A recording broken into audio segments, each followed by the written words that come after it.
Holy crap, it's a snow squall. Well, this is Toronto, mid-December. They warned us we were going to get a snow squall, whatever the hell that is, and then it actually came. I rode to work this morning and the streets were dry, it was cool, and then this. Fortunately, I had all the gear. I had ski goggles, all my snow gear, so I just rode very slowly and carefully. Although, as you see in this video, I was passing cars the whole way on my way home. Although, in fairness to the cars, I don't think they're actually going after efficiency. Coming up on the Wellesley bike lane, it was snow-filled, but I got through it okay. And I was still moving. The pedestrians, you'll see in a second, were moving. But the cars, well, not so much. But again, I don't think they're going after efficiency. In fact, as Toronto and other cities become increasingly more and more crowded and cars just can't move, it becomes obvious that people don't actually use cars as a means of getting anywhere. It's more like having a movable living room. But since everyone's stuck in traffic, it's a great way to meet people. And during this snow squall, there were over 500 car accidents in a 24-hour period. Now, is this drivers going too fast for conditions, being careless? Or is it more likely they just want to meet people, they want to socialize?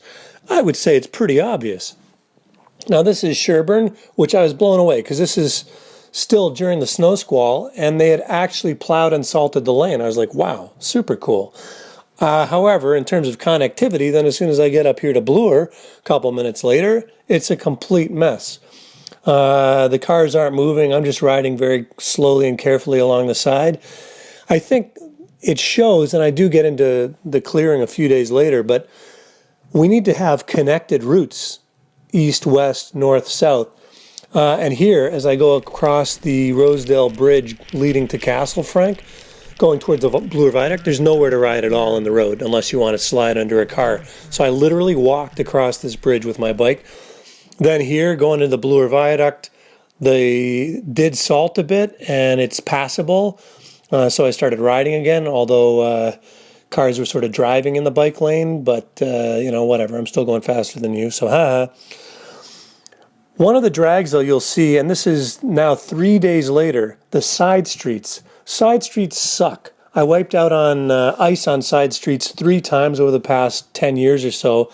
It's always on these small side streets that don't get plowed and salted properly. But even this is the Bloor Viaduct 3 days later, and they've done a pretty poor job of clearing the bike lane. Only about half of it exists. I'm just riding in the road. You can see the white line where the bike lane begins. And then this guy's just passing me in the street because there's nowhere to ride. Oh, sort of clear here, but then you get to Castle Frank and there's no bike lane at all. It's like a lack of consistency, and really just pick a few certain routes and prioritize them and maintain them. And Bloor, I would say, is one major because there's tons of bikes on Bloor even in the winter. Sherbourne was pretty good. You can see people blocking the lane, which is a drag. And then around driveways and at corners, it was a mess. But even skateboards can get through, so clearly it's fairly decent. And you know what? Cyclists, they're antisocial. They're not like car drivers. They don't want to meet people. They want to, I say just keep them out of our way. Let them reduce congestion if they're so crazy about it.